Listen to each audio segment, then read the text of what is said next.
Hello, everyone. Are we live? Are we live? I am the cold open, I was told. So I am so thrilled to be here. I am Elise Hogue. I am currently the president of NARO Pro-Choice America, but I am a longtime social justice activist and not a millionaire myself, but a giant fan of the patriotic millionaires and the value they bring to the conversation. I'm also a really, really good friend of Erica and Jean, and we raise our kids together, which means we spend a lot of time watching them play in the yard while we sip wine and have scintillating conversation. And I will say most of that scintillating conversation has been Erica talking to me for years about how sexy taxes are. If anyone can make taxes sexy, it is Miss Erica Payne. And her co-conspirator and someone I admire and respect so much for the work that he has done in the world and so much for the person in the world, and that is Morris Pearl. These two are the most dynamic duo on the political stage right now. Oh, hi, Elsa Ruth. And you guys are in for a massive treat in this conversation. If you have not bought this book, pick it up. Sexy it is, but fun and funny to read, which is a really difficult thing to accomplish when you're talking about something like tax policy. But you're about to see why they were able to accomplish it. It's the wit, it's the brilliance, it's the passion, it's the commitment, and it's the vision. And with that, I'm going to hand you over to your moderator for tonight. You have seen him on many television stations, many news places. He is an unparalleled, not just journalist, but moderator for tonight. Jamal Simmons, take it away. Elise, thank you so much. It's so good to see you. This is a special treat to get the chance to see Elise tonight.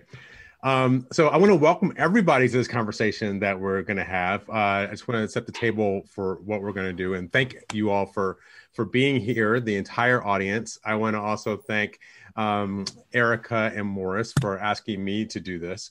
And then also Kimball Stroud and Liz Sizer and the whole team of people, the whole team of people who really put this whole thing together. So you guys were very lucky who are watching this to have such a fantastic group of people working on this. So before we get started, I do want to say this. I did message for a living for a long time for politicians. And I have to say, both patriotic millionaires and tax the rich are like perfect message framing because you don't really have to worry or wonder what this is about. It's clear, it's concise, it's compelling. You know, these words have, they contrast with other people. If these are the patriotic millionaires, what are the other millionaires doing? Right? Like that's the question here. So for me, I've been thinking about this my entire career, American competitiveness. And I'm the kind of person who really does believe that America should be competitive, not because I'm not against people making money. I'm against people not making money, right? Like I want to have a country where everybody gets a chance to participate. And I believe that my parents and grandparents and many of the generation before us, they had some successes. And one of those successes was that they uncorked the lid off of aspiration in this country for everybody to get a chance to participate. And I think if we can widen the road for that, if we can make the ladder extend to more people, if we can make the rungs of that ladder less slippery so more people can climb it, we really have a chance of making this country the most innovative, most creative, and most exuberant place on the face of the planet. And not a place where too many people feel like the American dream is like sand in their hands, sort of slipping, out of their hands at the beach. And so I'm excited to be here to be a part of this conversation and pay attention to this sexy topic called taxes.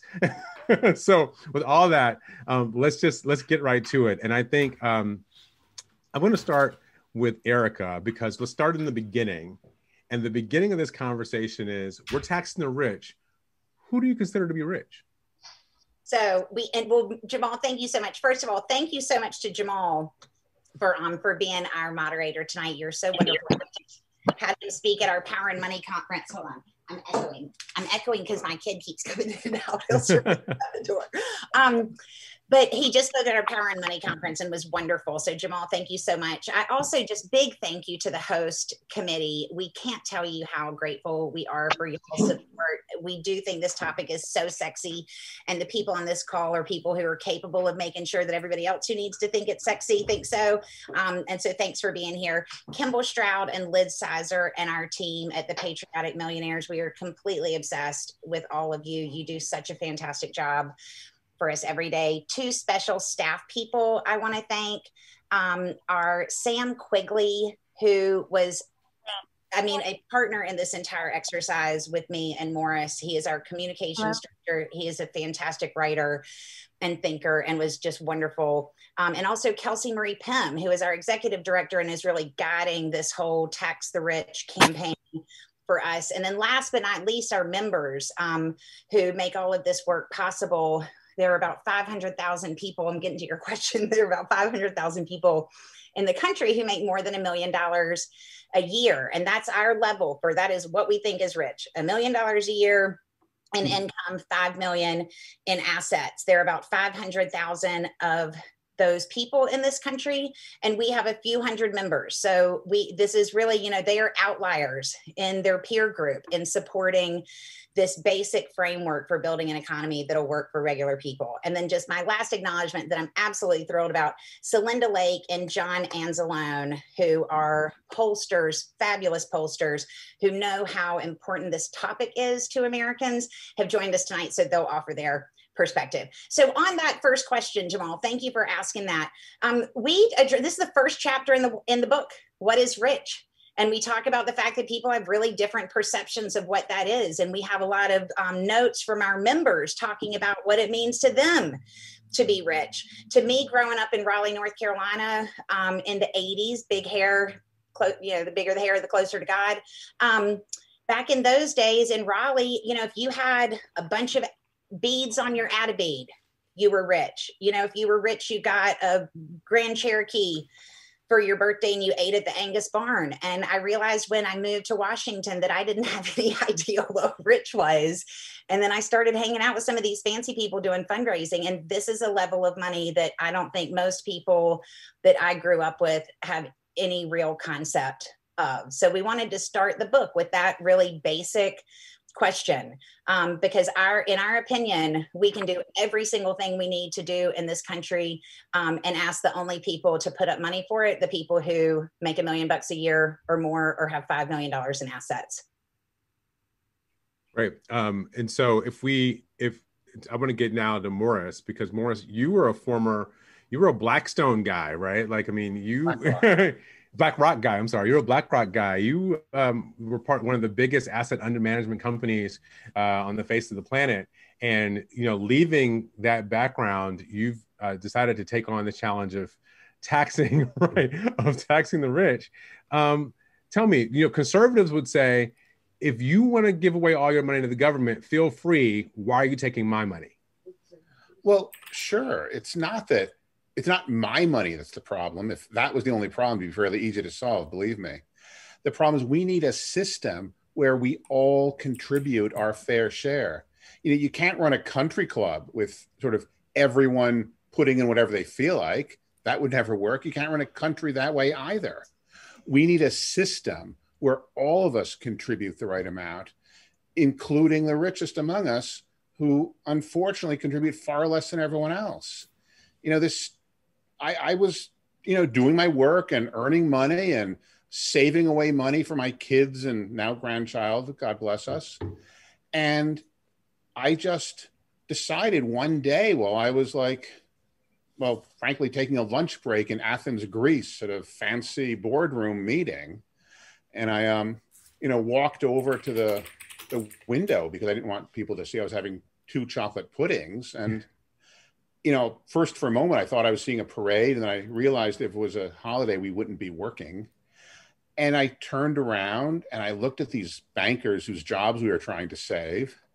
And I thought to myself, are we really doing any good for the rest of the people at Greece other than a bunch of bank executives? And I decided that I've done as much as I could for the shareholders of BlackRock. And I decided I'd rather work with Erica over there. And that's what I've been doing for the last 7 years. I've been trying to change the system that's making some people incredibly rich, and that's good, I'm all for being rich, believe me. I'm the chairman of a group of millionaires. I'm in favor of millionaires. I think everyone should try it. It's great. But we can't survive in a system with lots and lots of poor people all over the country. It just doesn't work. You know, they tried that in South Africa, and when I was a teenager, it didn't end well there, believe me. So I'm trying to work for a change in the whole system, not just for me personally. Jamal, go ahead, Erica. This is kind of the premise of the book, is that we have created a political economy, and that word is very important. Chapter 1 is what's rich. Chapter 2 is what the F is the economy. And why do the people who wrote this book keep on calling it the political economy? Because it's the intersection of political choices with how our economy functions. And we currently have a political economy that by definition is creating an unstable, unequal society. And the biggest problem about that is we're growing more unequal over time, and we are growing more unequal more quickly over time. So we're right now in a situation where we're more unequal than we have been in 100 years. The human cost of that is absolutely astronomical. 2.5 million people addicted to opioids. Deaths of despair higher than they've ever been in recorded history. Segments of our population, life expectancy is actually going down for segments of our population. And the political dynamic that's relevant to this, and maybe we should kick it to the pollsters, because I know we want to understand how people think about this, and John has to leave in a second.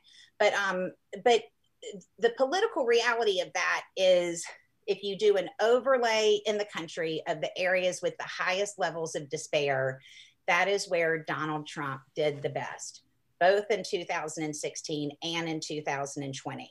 The root cause of our social unrest is this inequality. And if we don't quickly get a grip on it, what we are going to see 10 years, 20 years from now is going to be astronomically worse than what we're seeing now.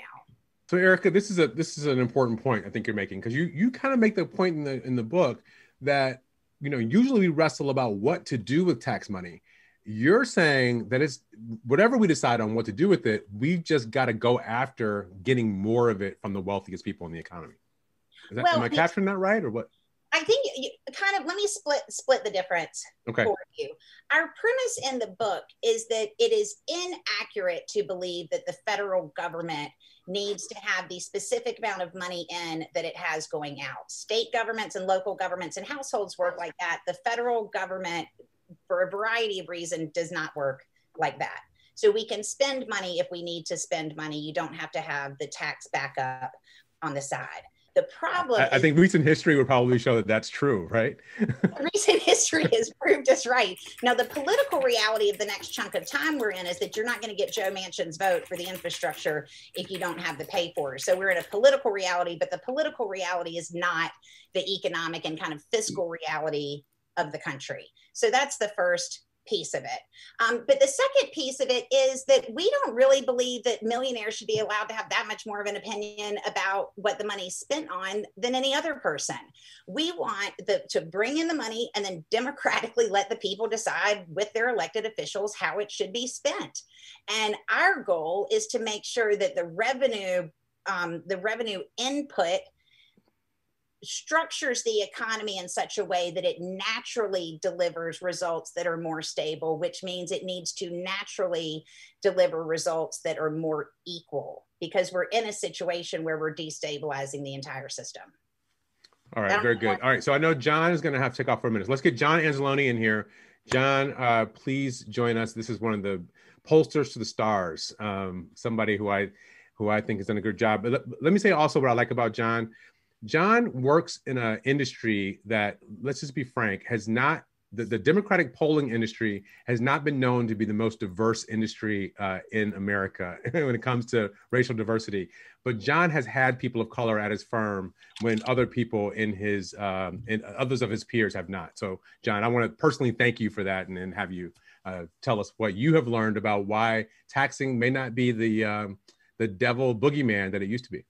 Yeah, thanks, Jamal. And I also want to, say hello to my partner in crime, Celinda Lake, who together we were part of the Biden polling team, and we've both been doing this probably for 30 years or plus.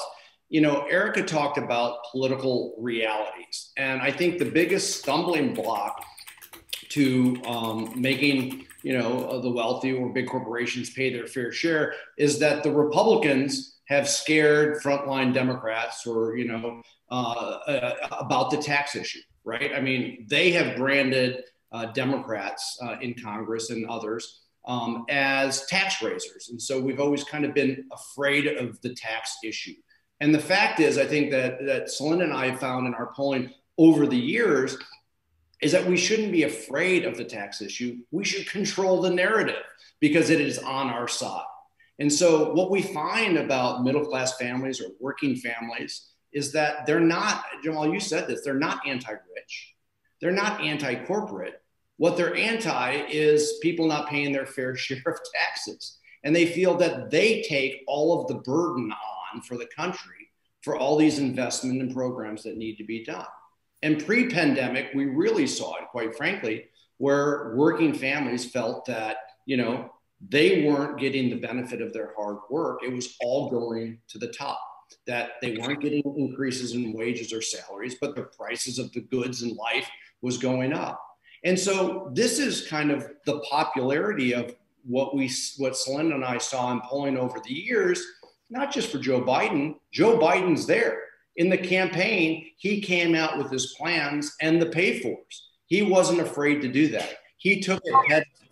And then he became president, and he put out an American Jobs Plan with, guess what, a pay-for. And he's going to probably put out another plan for American Families Plan as well with a pay-for. And my message to Democrats, and you're reinforcing this with your group and with this book, is that we shouldn't be afraid of this tax narrative, that we should really embrace it. Because, for example, when, you know, Celinda and I were polling for the campaign last cycle, you saw it when Joe Biden got hit with negative ads from Donald Trump about raising taxes. We put ads up that said, oh, wait a minute, that's not true, pivot. And by the way, we're not going to raise taxes on you working families. We're going to raise taxes on those making over $400,000 in big corporations to pay for investments in education, job creation, the economy, and healthcare.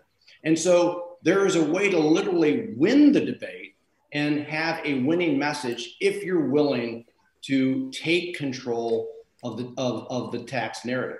And here's the important thing, I think, is that if they don't take control of the tax narrative as Democrats in Congress, guess what? The Republicans are going to come back in 2022 in their congressional races, in their Senate races, in their governor's races, in their legislative races, and attack them on TV, mail, and digital as what? Tax raisers. So I think that there is a really strong argument out there that Celinda and I've seen in the polling, that if Democratic congressional candidates or members of Congress or the Senate just take control of the tax narrative, it is actually a net positive. And there's no better argument than the Quinnipiac poll that came out today or yesterday, right? 64% of Americans support increasing taxes on the wealthy, 64% increasing taxes on big corporations. But when they outline and do you support or oppose the $2 trillion Joe Biden proposal for infrastructure, 44%, not even a majority, support it. But when they ask a follow-up question that shows how he's going to pay for it by increasing taxes on big corporations, the support goes from 44% to 53%. America is there. And they're not there to be anti-rich. They're not there to be anti-corporate. They're there to be making everyone patriotically, responsibly pay their fair share of taxes. And that's why I think that this is a winning message. That's why I thank you for what you do on a daily basis. That's why I thank Erica and her team for this book, because it reinforces what I believe is a winning strategy for Democrats in general. Joe Biden's there.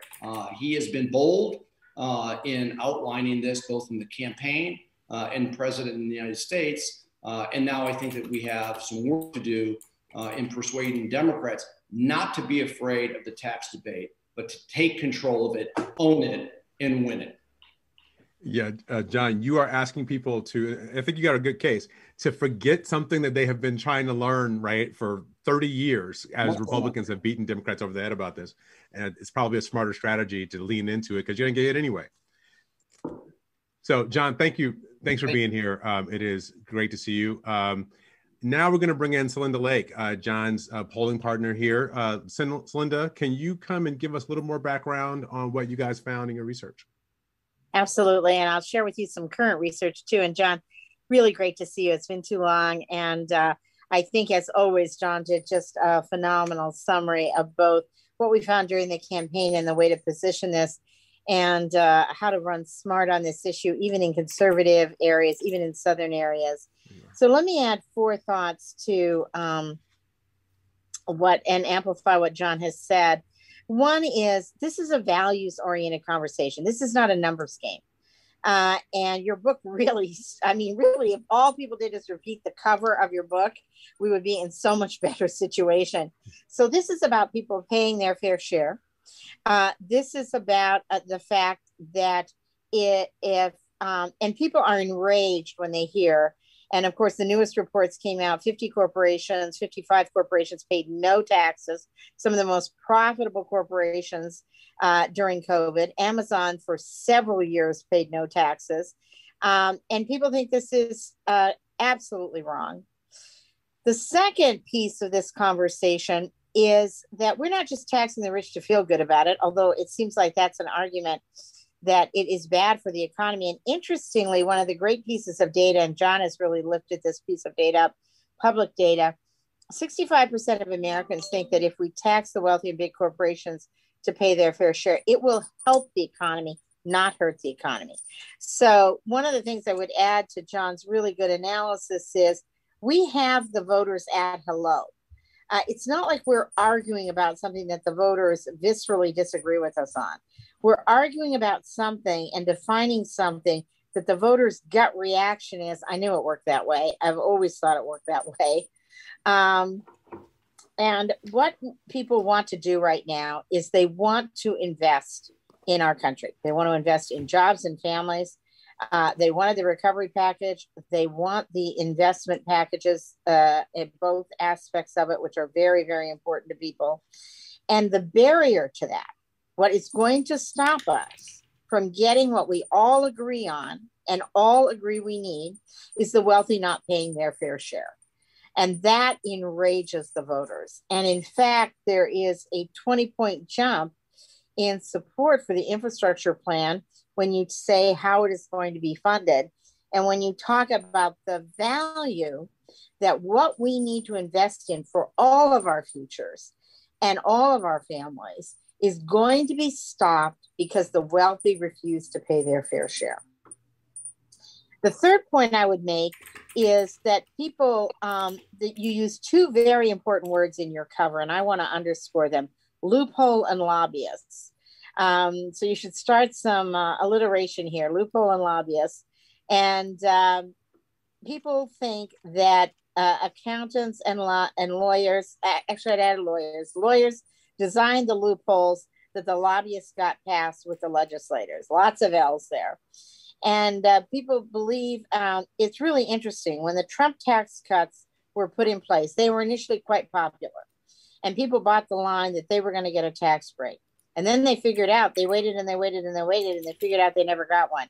Meanwhile, a whole bunch of people got loopholes that allowed them to pay no taxes.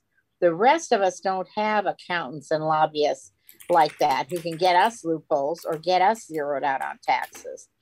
And this is the way the system was designed. As the Black Lives Matter said, the system isn't broken. The system is working exactly the way it was designed. But we have the power to design a different system. We can close those loopholes, and we can get the money that we need to invest in what will be good for everyone in this country. Wealthy, as Charles Booker says, from the holler to the hood, from the mansions to the farms. The last thing I would say is, one of the things I think John has made such an eloquent argument about is lean in, because you're going to get this anyway. So it's about time to lean in. But I would argue, I would take it one step further and say that this is a contrast we want. There is a contrast here with Republicans, most of whom voted or supported those loopholes that allowed Amazon and lots of other corporations to pay zero taxes. I'd like that accounting staff myself. I'd like that lobbyist for Lake Research.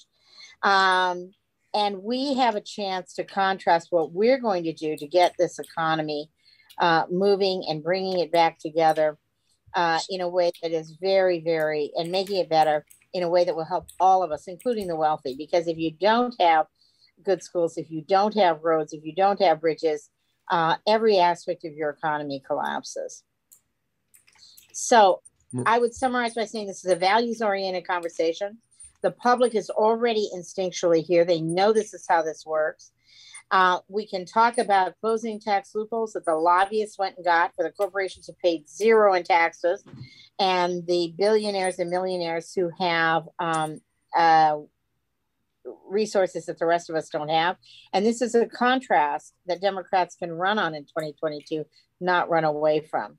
The last thing I will say is that increasing these taxes, the single most important number, and we should be having a conversation about values and what we can buy with this money, not about the taxes, but the single most important number that we can reiterate is 400,000. That was what we found in the testing working with John that was really, really key. People said, okay, I don't make 400,000. I don't make anything close to that. And if it's going to be taxed at 400,000, I know it's not coming down and reaching me. In work we had done before the Biden campaign, we had asked real voters, what do you think is wealthy? And people said, well, I think somewhere between 150, 200,000 is wealthy. And then we asked people, well, the Democrats are in charge and they're putting the bill together. What do you think is wealthy? And people said 250 to 350. And we said, why did you raise the number? And they said, well, because they're Democrats. And I don't want them to come down and think I'm wealthy. So very important to make sure that we emphasize 400,000, the wealthiest 1%, and not just, and not allow people to be fearful that we might consider average American middle-class families who are having a tough time wealthy, as well as the billionaires in our society. So let me turn it back, Jamal, to you, and thank you for all that you do. And let's move on, and glad to answer questions. Thank you, Celinda. And Celinda has been getting good public officials elected. I won't be partisan here, but she's been getting good public officials elected for a long time. So thank you for doing that. Morris, I want to come back to you because let's get to a little juice here, right? Like let's get to where people have real questions. You again are a member of this group of people that we want to tax and you want to talk about. What do your friends say when you go out to dinner? What do people say when you're walking down the street, and they run into you and they say, hey, why are you trying to raise my taxes? Well, I think part of the problem with our nation, Jamal, as you know, is that we live in such bubbles. I live in New York City, in Manhattan. It was the second best district for Hillary Clinton when she ran for president. I'm not even sure I even know many people who are, on the other side of the political spectrum. We had one guy who lived down Fifth Avenue here a little ways, but he moved to Florida, to Mar-a-Lago last year. So, it's like we have to talk to the other side. I think part of our problem is that we don't understand the point of view of the people on the other side. And that's something that we have to somehow learn to address. It's just as we were preparing for this, I think Erica helped us realize how much people on both sides don't understand the other. I remember I was going someplace with my family and we were, traveling first class and being ushered into some VIP lounge at an airport. And, my son says, this is the rich people. And I think, no, the actual rich people are not walking through the airport terminal at all, Right. And it's like they're on a PJ, as my friends say. They're on the PJ. Realm. Yeah, it's a whole different realm. And most of America doesn't even realize the other side exists. So do we have, Erica, I want to come back to you in a second. I'm going to ask you this again, Morris. Do we have, I'm reading through the book, I'm looking at all the data you guys have been assembling here. One question comes to me, do we have an income tax system or do we have a work tax system? It seems like there's a tax for people who work, and then there's a whole different set of taxes for people who get income in other ways.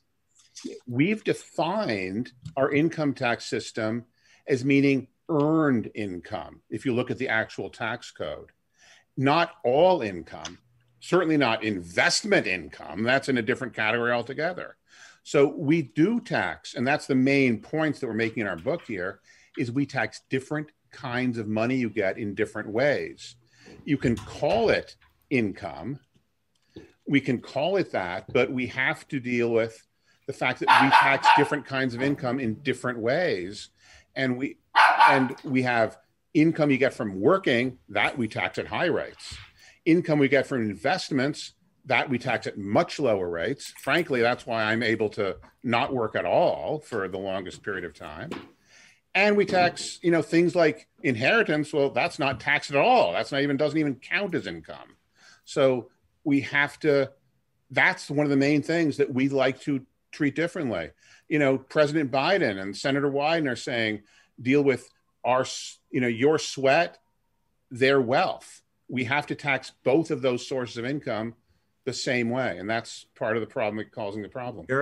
Erica, you lay a lot of this out in the stuff that you write in the book. And can you just give us, without getting too wonky, maybe we do get a little bit wonky, and we can even talk about the marginal tax rate pizza party that you might want to take us on. Oh, yeah. This is my favorite concept. So this is, so there's a reason we start off with what's rich, but one of the things that people don't understand about rich is this concept called the marginal utility of money, which basically means that every subsequent unit, every subsequent dollar means slightly less to you than every dollar that came before. And this is something that regular people who, you've seen the stats about people can't come up with $400 in an emergency. They can't even comprehend the idea of having additional hundreds of millions of dollars have absolutely zero effect on you. So the easiest way to think about this is, and we say this in the book actually, if you're starving, haven't eaten all day, went on a run, starving, somebody brings you a delicious piece of pizza. That first bite, chewy, cheesy, delicious. Finish that slice. Maybe somebody brings you another slice. Fabulous. Maybe somebody then brings you a whole pizza. You think, well, you know what? I'm going to put that in my freezer. I'll have that tomorrow for lunch. Then somebody brings you 100 million pizzas. Okay. There's a difference between the first bite and the 100 million pizza that the Domino's dude is delivering. And so that's one of the things that's built into the tax code. It's like the richer you get, the easier it is for you to get richer and the easier it is for you to get out of paying your fair share. So in the book, and then in a little PowerPoint presentation that we've done to turn the book into an accessible 20 minutes, we compare two couples, the work hearts and the slumps. Notice the alliteration with our former president. And so just to give you a sense of it, I'm a working person. So say that I made $100,000 this year working every day. And Morris is a rich person. So he makes $100,000 this year, just click and go on an E-Trade account, then sits on his tushy the rest of the year. Morris, how much richer are you at the end of the year than me? For an owner for income about $100,000, I would pay zero. And you'd have a standard deduction. You'd be in the 10% bracket for most of your income. So you'd pay about $8,000 in taxes. Okay, now say the next year I make $400,000. Okay, I work myself off 40 hours a week, 50 weeks a year, blah, blah, blah. I make $400,000. I make about $400,000. Morris makes about $400,000. Again, he doesn't do anything. He sits all day and takes that little doggy on a walk. I end up paying $82,000 in taxes. Morris ends up paying $44,000 in taxes. So we both worked. Morris ends the year almost $40,000 richer than me. Let's take it to the nth degree. I, this year, make $11 million. This book does extraordinarily well. and we decided to give me the money instead of giving it to the organization, which is where it's going to go. But anyway, I make $11 million. Morris's some relative he's never met before dies and leaves him $11 million. Okay. How much richer is Morris than I am at the end of the year? I worked all year. He waited for somebody to die. Morris, how much richer are you than me? Well, on $11 million of income, you'd pay around $4 million in taxes. And someone who inherits $11 million would pay nothing, zero. This is mind blowing. And it's something that people just simply don't get. And so we don't see there's no intellectual reason why income should be taxed differently depending on how you make it. And that's one of the central points that we make in the book, that this is their money versus our sweat. Their money is winning, and it's destroying the country. You know, Erica, you've got another example that I think a lot of people on this call, Trisha and Wright and Bill Buck and others might be interested in. The Starbucks example. Can you, it may not be a literal one, but can you give people a little taste of how a company can use the current tax code to avoid paying taxes? Yeah, and I think this is really important because what's happening right now, so Biden came out with his plan, right? He came out with his plan of what he wants to spend the money on, and then he came out with his plan for how the corporations are going to pay for it. There are two parts of that plan, basically. One part is that the corporate rate will go from 21 to 28%. And the next part of it is that they're going to close a bunch of loopholes that allow this Starbucks nonsense to happen.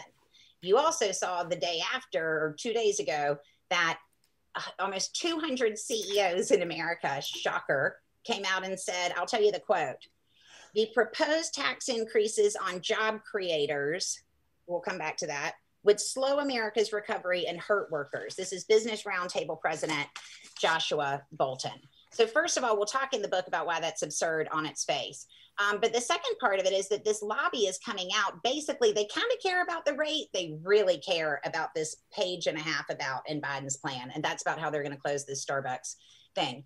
Basically, here's how it works. Starbucks sells all this coffee in the United States. They're a United States company. But they have intellectual property, something like a logo or a patent, anything like that. Something that that is not property that you have to move.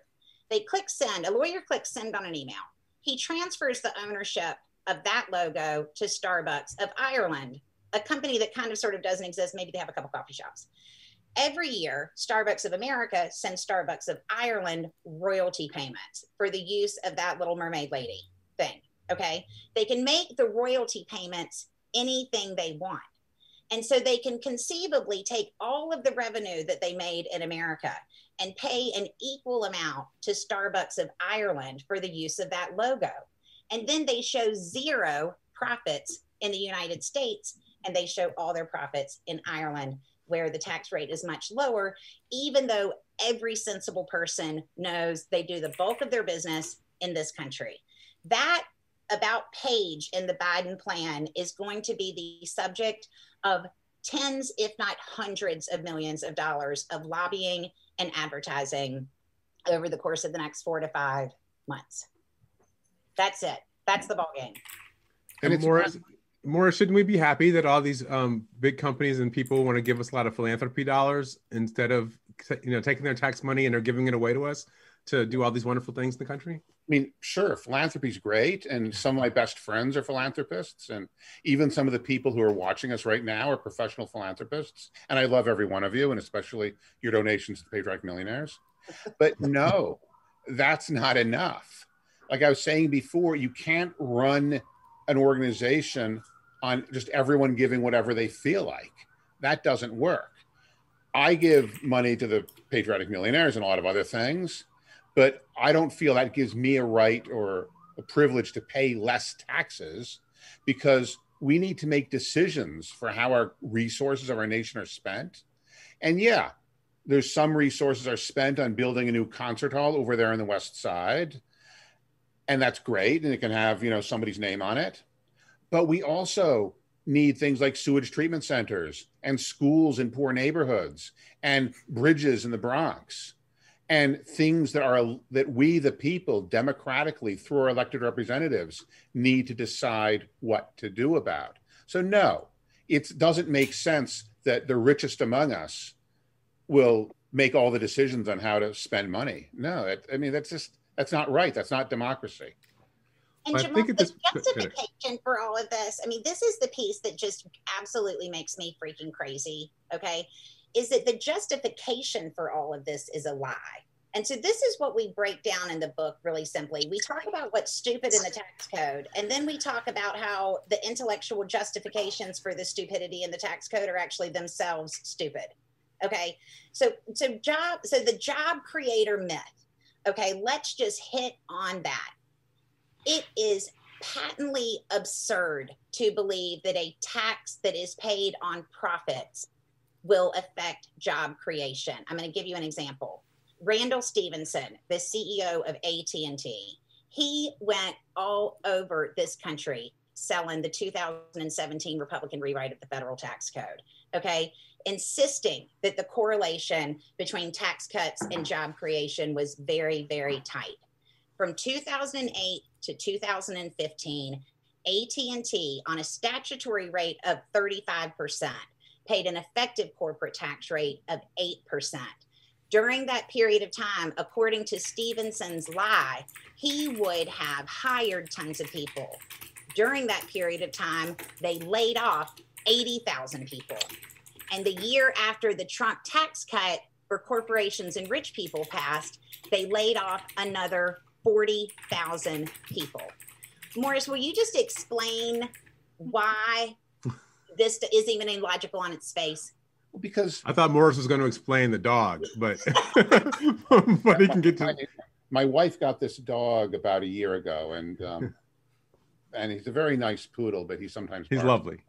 He's lovely. So that's great. So basically, hello everybody. The way corporate taxes work is that they're on profits, not on revenue. So you see how much money you take in, you look at expenses, including wages, and what's left is profit. So the Republicans, when we meet with the 20-something-year-old staffers who think they know at the Chicago school, though they've never been to Chicago, they think, they first decide how much profits they make. Then they see how much taxes they have to pay. Then what's left over, well, that's how wages to pay the workers. And if that was really true, then yeah, you could lower taxes, there'd be more money to pay wages. But that's not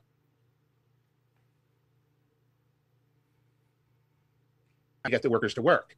They don't pay the workers more than that because workers don't make money from this generosity and altruism of company owners. They make money in exchange for their labor. Changing their tax rate does not change the value of their labor. What happens is if you change the amount of taxes some company pays, you change how much profit the company owners make, period. The end.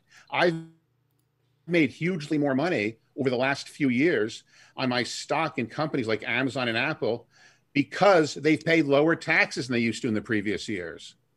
That's helped me, not that I've done anything to do anything for those companies, but because I'm an owner of shares of stock, I've made a lot more money than I have in the past, in past years because the company's made more money. It's the idea that company owners are the job creators. Maybe they actually believe that.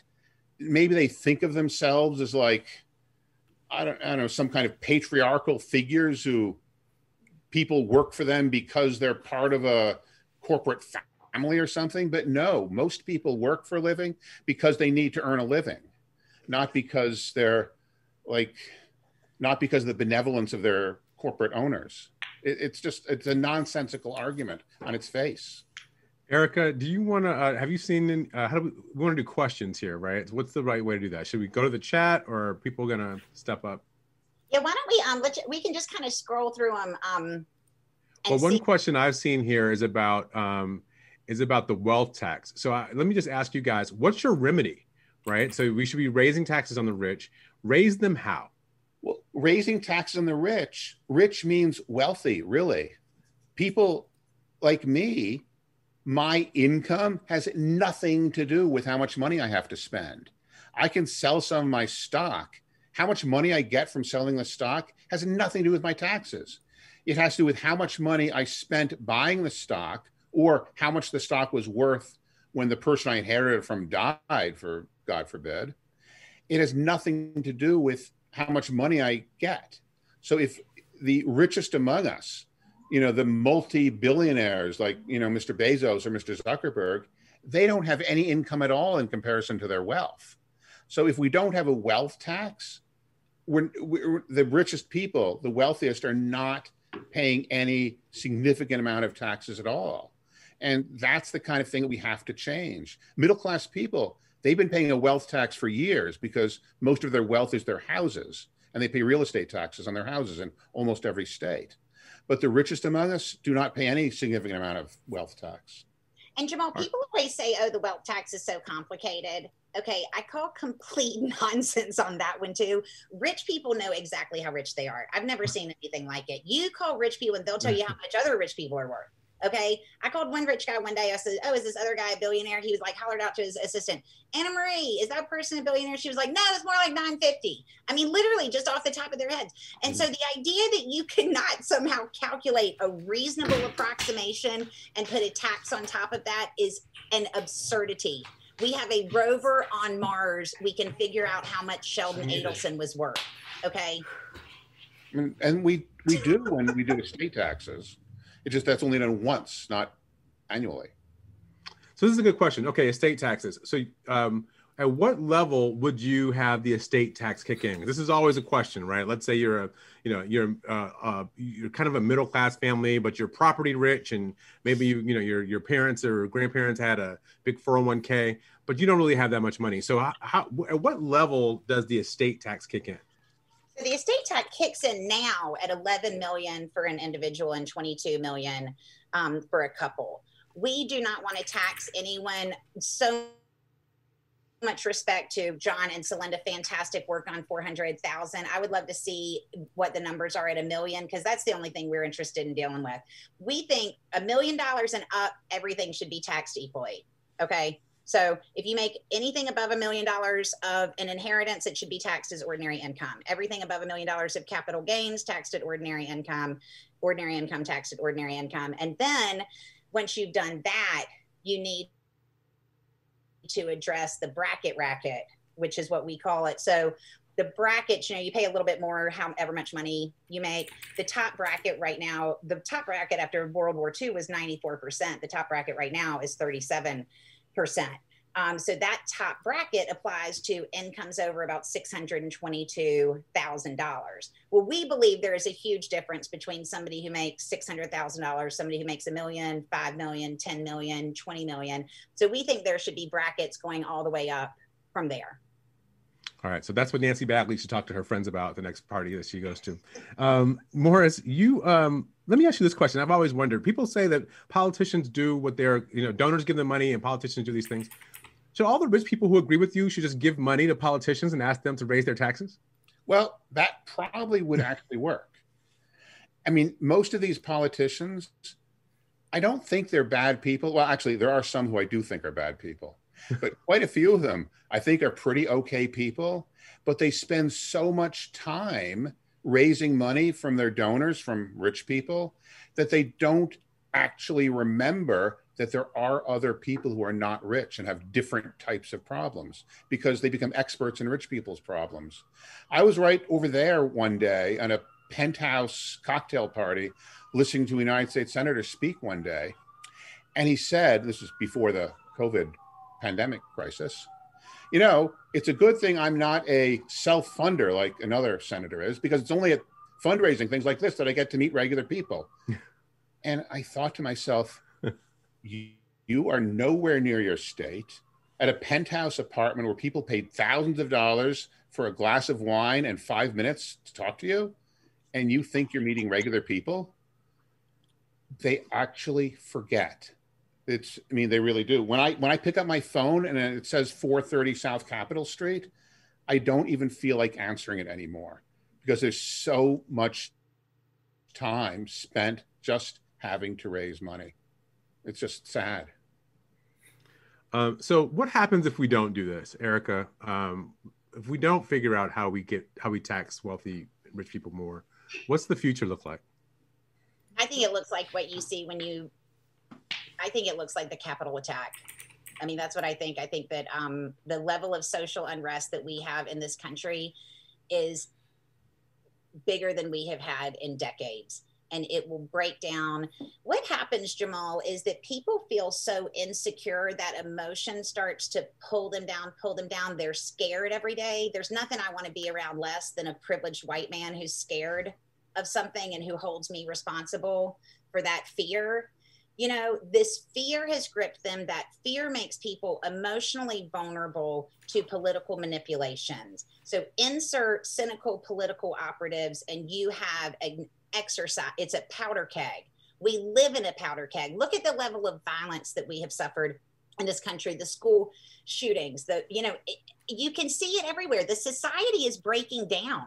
And it should be breaking down because we have created the essential mechanism at the center of our shared experience, guarantees that a tiny group of people get richer and richer and richer faster every single day, while everybody else gets poor, and all the things that they rely on, their schools, the things that give them hope, those things no longer exist. And throw a global pandemic on top of this, we are in a very limited time period to fix this. And this is why Celinda and John's work, I think, is so essential, because, people always talk about, preaching to the choir. Well, we need to get the choir singing from the same hymn book. Okay. Wealthy people need to pay their fair share of taxes in this country, and everybody in America agrees with that. The only people who don't agree with it are bought and paid for politicians, or politicians who spend too much time talking to donors and they've turned into little chickens. So we need to get them talking about taxes. So the purpose of this book is to make people who without accounting degrees understand taxes. We lay this whole thing out. It is so easy to understand in the language that we have written. And we've created tools, including, as I said earlier, a 22-minute PowerPoint version of this book that's fun. We have 3 of our members, an investor, a job creator, and an heir participate. We can share this message all over the United States. And the opportunity we have is so unique. Jamal, this is such an important point. In 2017, when Republicans rewrote the entire federal tax code, they did us the biggest favor ever, because they took responsibility for the whole thing. Historically, all of this nonsense in the tax code has received bipartisan support. They reach some compromise and then they come out with a bipartisan bill. Over the last decades, tax rates for corporations, the share that wealthy people are putting into this has gone down and down and down, and it's always been everybody's fault. In 2017, the GOP decided to make it their fault. So we can go explain exactly why people are feeling the way they are feeling, and we can blame it all on a single side of the political aisle, and then we can challenge the other side of the political aisle to actually fix the problem. And Biden is leading on that, and he is not going to be supported by everybody in his party, because they are not singing from the right hymnal yet. So the task of the people on this call, I think, first and foremost, is to really encourage the people that who are engaged in this political process to embrace this conversation that this country has to have over the course of the next year and a half. Thank you. And Morris, since we've been on the phone, I wonder how much money Jeff Bezos, since we've been on this call, how much money has Jeff Bezos made? You've got a pretty good, you guys have a pretty good scale for how long you'd have to make. I think it's something like, if you made $100,000 a year since the beginning of, the millennium, the last millennium, you wouldn't have as much money as some people. But tell me, how do we wrestle with this? What does the future look like to you? I mean, some people are so much richer than other people that you can't even comprehend it. Like, if somebody asked you how much water's in the ocean in gallons, I mean, I have no idea how many digits is in the answer even. You know what I mean? It's beyond comprehension for a normal person. So I think we have to do something about it. We have to reduce inequality, because I'm going to look at the bright side of things. If I really thought that society was completely going to break down, I probably wouldn't be here in Manhattan. I think that we are doing the work. I'm so impressed with our group of staff people.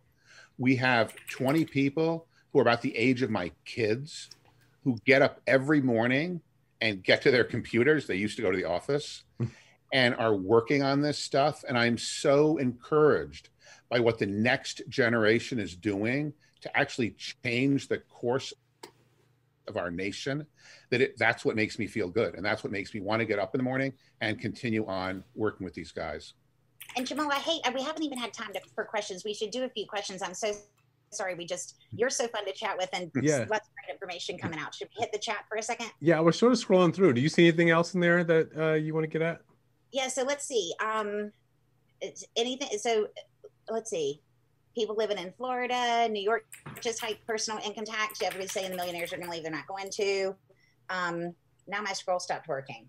I don't know what's wrong. I mean, people are afraid of, if you raise our taxes, somebody's going to move away.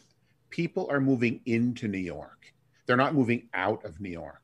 New York is still the place where people want to come and build businesses. You know, we have an office where we hardly ever go anymore since the pandemic. We have an office literally in the shadow of the Flatiron Building. And that is where there's innovation going on, because New York is New York, and because we have the things that make people want to move into our state. You know, as I was saying, at the governor's office, you know, the people who move based on taxes, they don't live in New York now. Their grandparents moved away, like the Koch brothers' grandparents did when Herbert Lehman raised their taxes 2 generations ago. I think that's a bogus argument also. Well, and we also Larry Ottinger. We put out a letter one time if if New Yorkers, if people are going to leave New York because of high taxes, Connecticut can have them. We got 2 raised hands.